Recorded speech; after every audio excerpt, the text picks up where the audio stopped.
Aloha kako apau. This is Kai Opua Fife with the Kawani Foundation, bringing you another segment of Voices of Truth, one-on-one with Hawaii's future.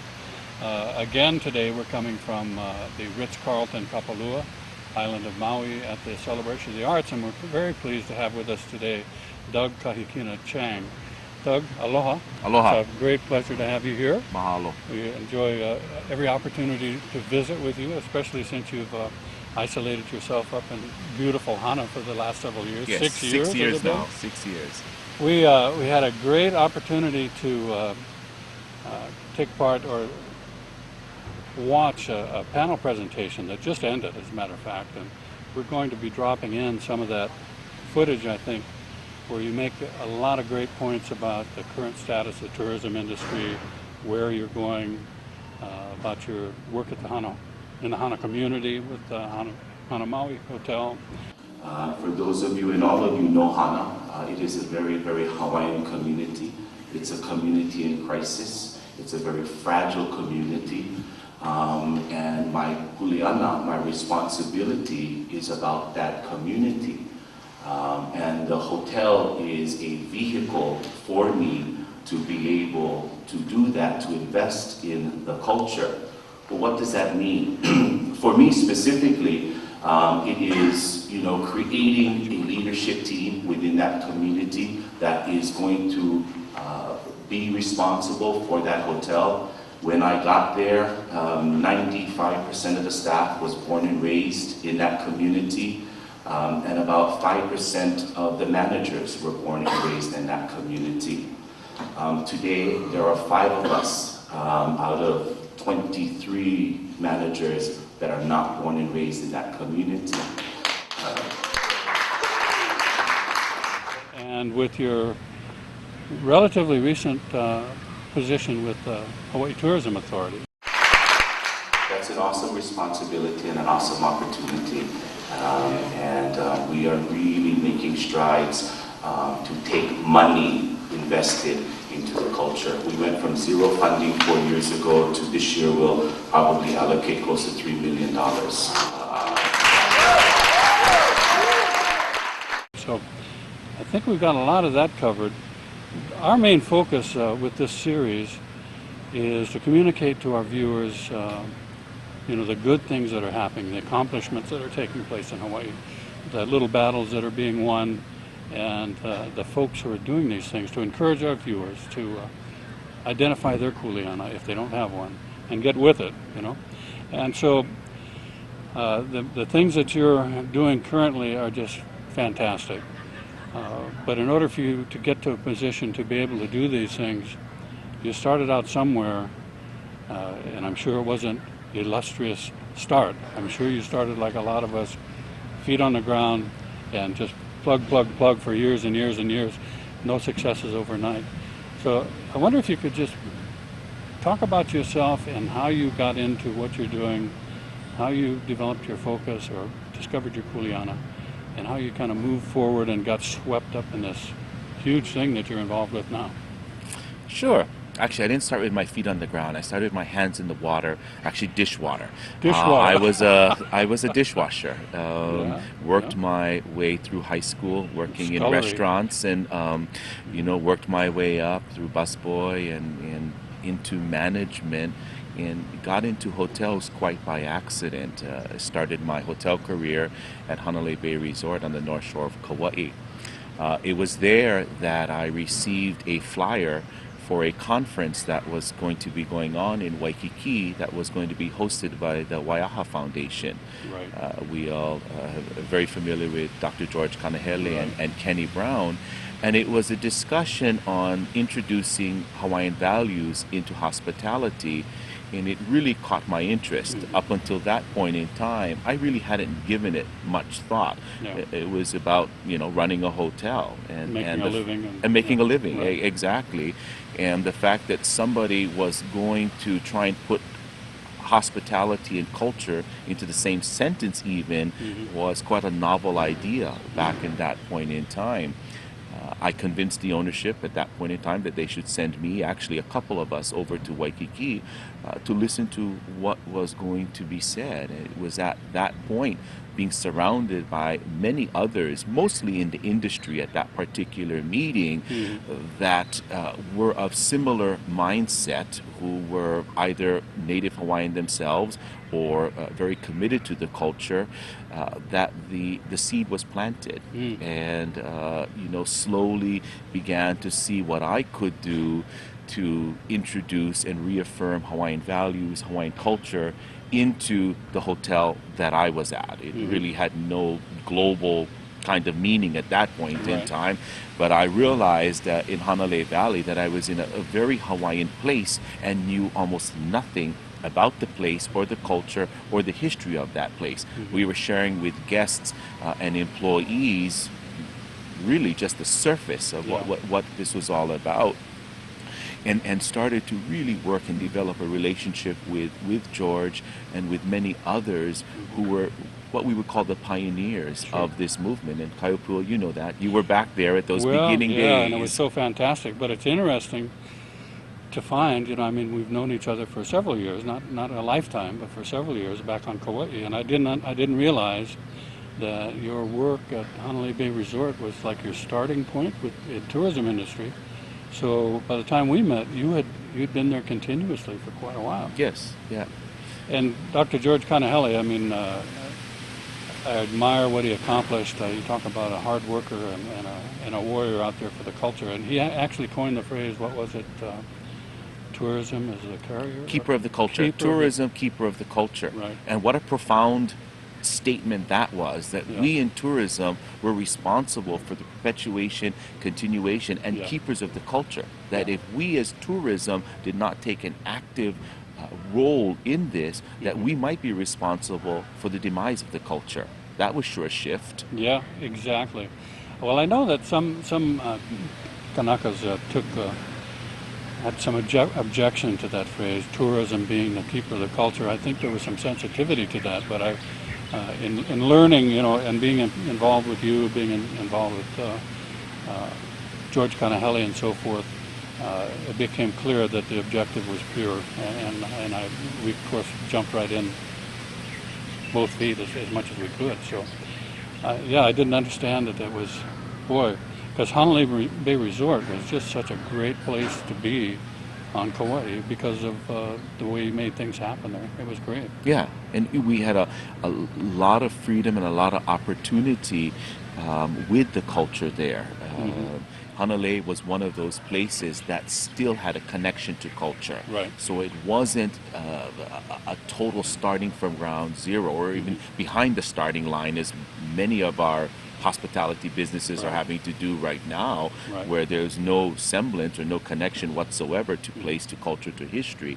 Hanalei at least provided a fertile ground, shall I say, to be able to develop programs and develop, a mindset and a culture within the organization that was embracing a Hawaiian host culture.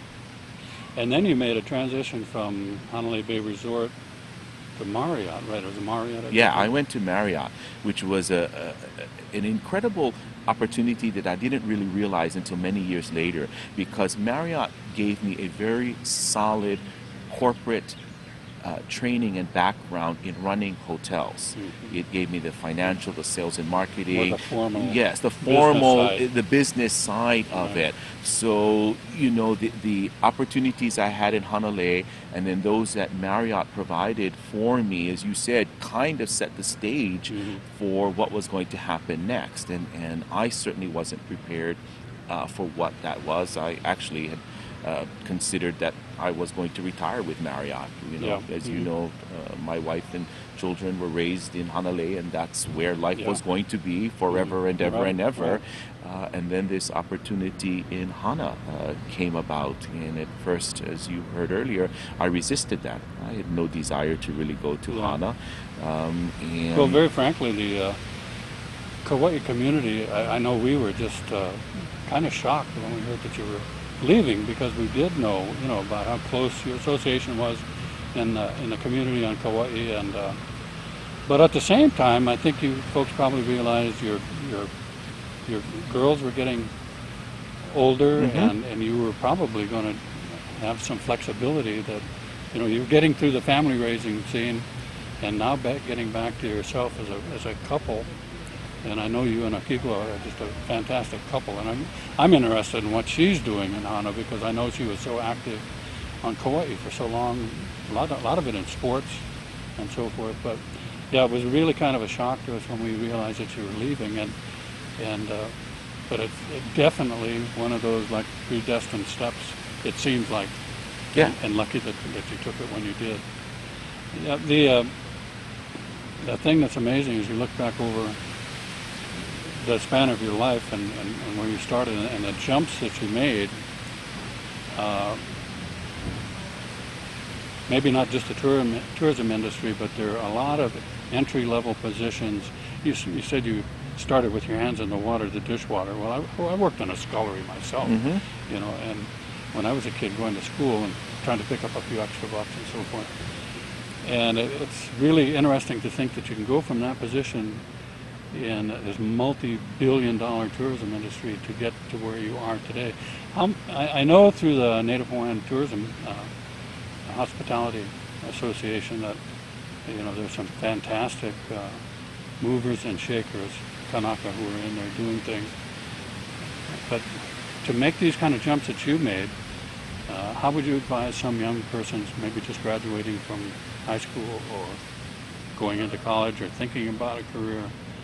I guess it's probably business decisions, good planning, and so forth. But a lot of this happens kind of serendipitously. It just kind of happens because you're there at the right time.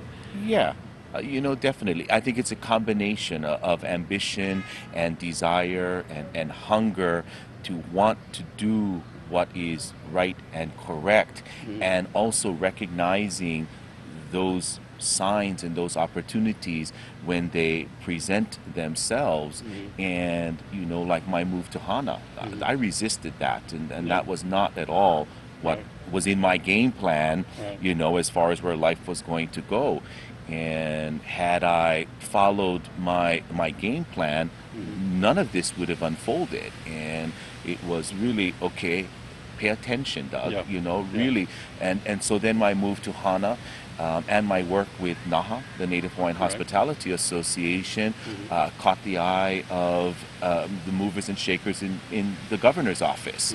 And when they were looking for a nominee to go on to the board of Hawaii Tourism Authority, they approached me and said, well, you've got the business acumen as far as being a general manager in hospitality, and yet we know of your commitment to community and to culture. And the blending of those two would be ideal. Would you consider going on to the HTA board? And once again, I'm brand new in Hana. I've got more work than I could possibly even consider.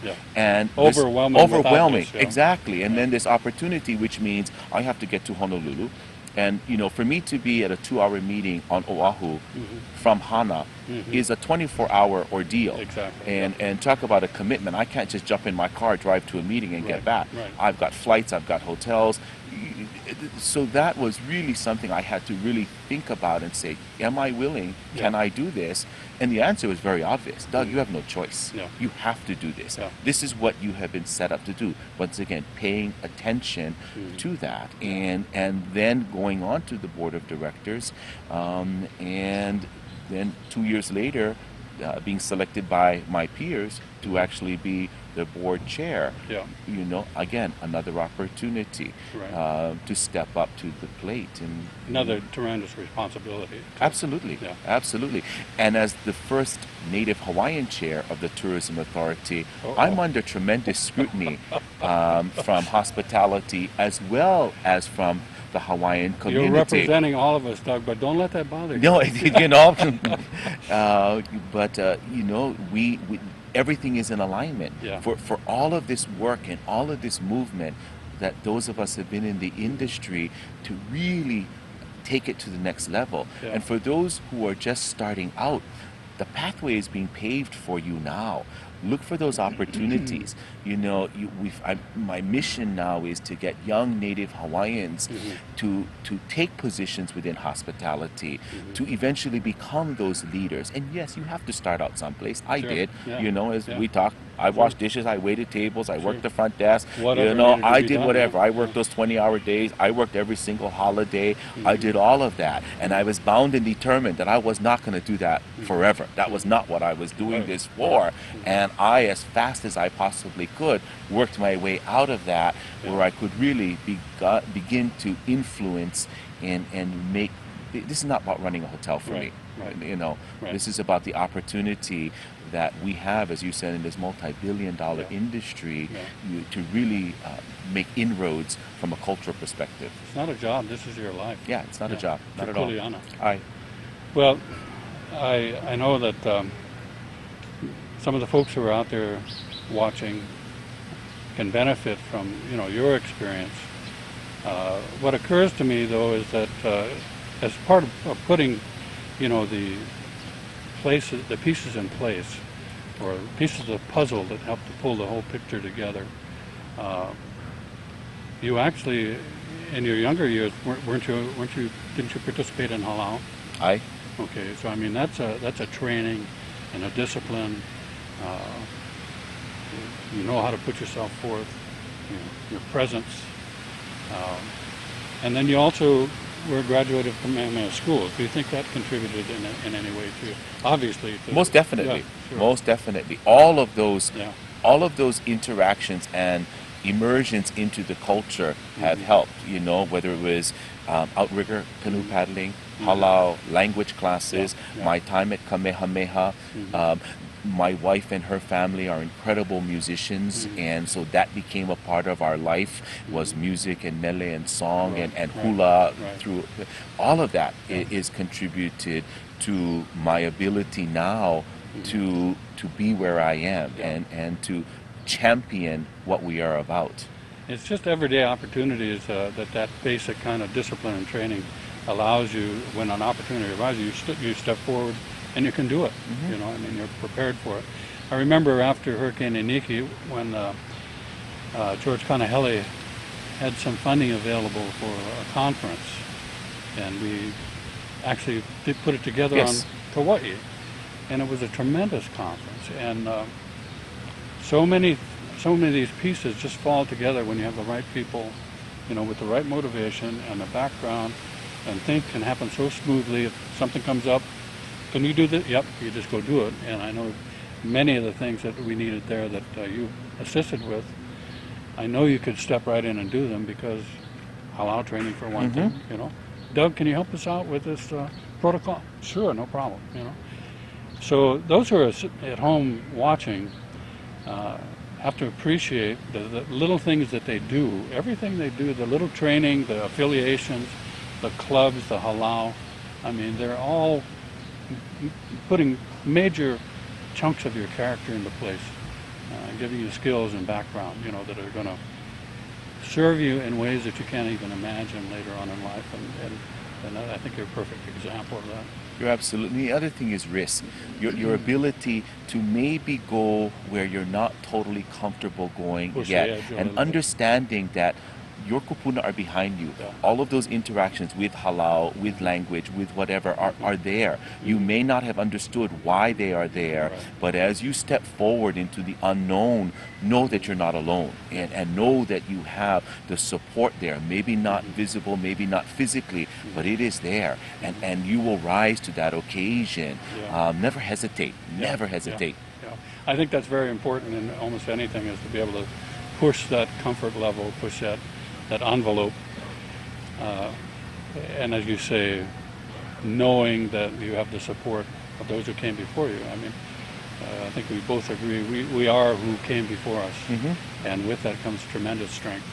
And when we do things that we don't even know how we accomplish them, it's because of what comes through us, resides in our DNA, etc. You know, those kind of things. So, well, it's great having this opportunity to visit with you. I know you have to run off. You're in so much demand, and I'm so happy that you've been able to spend some time with us. You've been traveling all around the world. I mean, this goes with your expanded Kuleana. Clearly, you have established a great organization in Hana for you to be able to be away for these extended periods of time and to take care of this new Kuleana as we move forward and help us all move forward. Help Kanaka culture move forward and help everyone who's I like your focus on the Hana community. You've got to have a focus. It would have been much easier for me to hire somebody who came out of a hotel school or who had years of experience in another property to come in and run food and beverage, run human resources, do the mechanical parts of what needed to run into a hotel. The more difficult part was investing into an individual who had no management experience, and probably their only hotel experience was the Hotel Hana Maui. I have never worked so hard in my life as I did at that hotel. The flip side is that it is extremely rewarding to see a community be empowered now to step up to the plate and control its own destiny, because that hotel is that community's destiny. Without that hotel, dramatically that community changes. We have 4 and 5 generations of employees that currently work in that hotel. Entire families are dependent upon the economics of Hotel Hana Maui for their ability to continue to live and raise future generations in that community there. We are more than the hotel. We get involved in land issues. We get involved in our kupuna. We get involved in our youth. I force managers and employees to do things, and I used to ask. I don't ask anymore. Doesn't work as effective as just telling them you're going to do this. It's about honoring place, forcing once again the staff to use the proper place names. We were very gifted in Hana to have a lot of those names very much alive, but we started to call them things like Red Sand Beach and Venus Pond and Blue Pool and all this level. And it was critical to reconnect. We take for granted that Hana is a very Hawaiian place. It is not. We are, there's a disconnect between the culture and the community, and we have to rebuild those connections there. We take it for granted, and for those who kind of pass by, we say, oh, nice Hawaiian place. There's very few practitioners. Nobody speaks the language. Our kupuna are dying at an alarming rate, and that knowledge has not been passed on. That's Kuleana. That's our investment at this point in time, is to ensure that that tide is changing there. What else do we do? Hawaiian music, only Hawaiian music in the hotel. The proper use of language within the hotel. It is being vigilant. It is not allowing what the industry has done for many years is we as Hawaiians have been entertainment. We're not entertainment. We are entertainment when we want to entertain, when it's on our terms and we feel like it.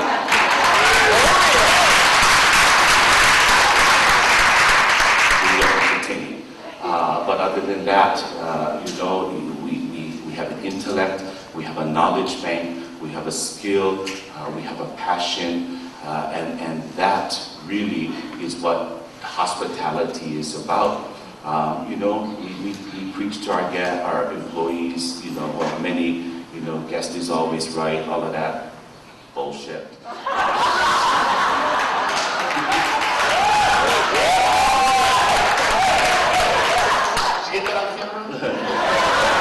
I repeat it?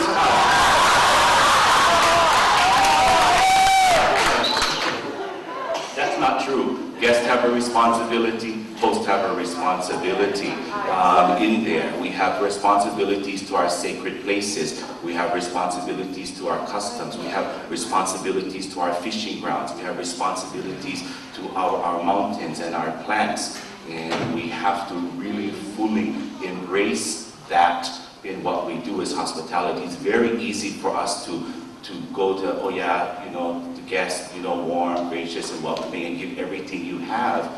But no, there are limits, and teaching the staff and empowering the staff to exercise those limits in hospitality. You know, when you come to my house, I'm going to feed you, I'm going to entertain you, I'm going to be very gracious, but no mahaboy in my bedroom, no mahaboy in my closet. It's the same thing with our places that we have, where you as a guest, you have certain places that you are very welcome, and we love to have you. There's certain places you have no business, and it's not a negative. It is about preserving, it's about protecting and educating everybody who is involved in hospitality. You know, what can you do? I see people writing here, I see of all different walks of life. You gotta stand up and do what you can do. And you may think, oh, I cannot, what can I do? I'm not Hawaiian. Plenty you can do. Or if you are Hawaiian, then I'll win.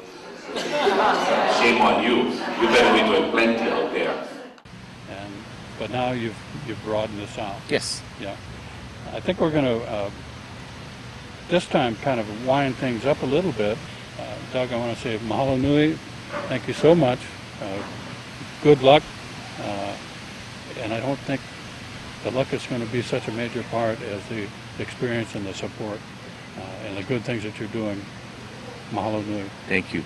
My pleasure. Mahalo. Again, this is Kai Upua Fife with Kiwani Foundation. Very pleased to be here with Doug Kahikina Chang. You folks be sure to tune in at every opportunity. We're showing on all the major neighbor islands public access television, and on the internet, and we'll give you more information on that so you can view our video segments 24 hours a day, 7 days a week. Mahalo nui once again. Ahui ho.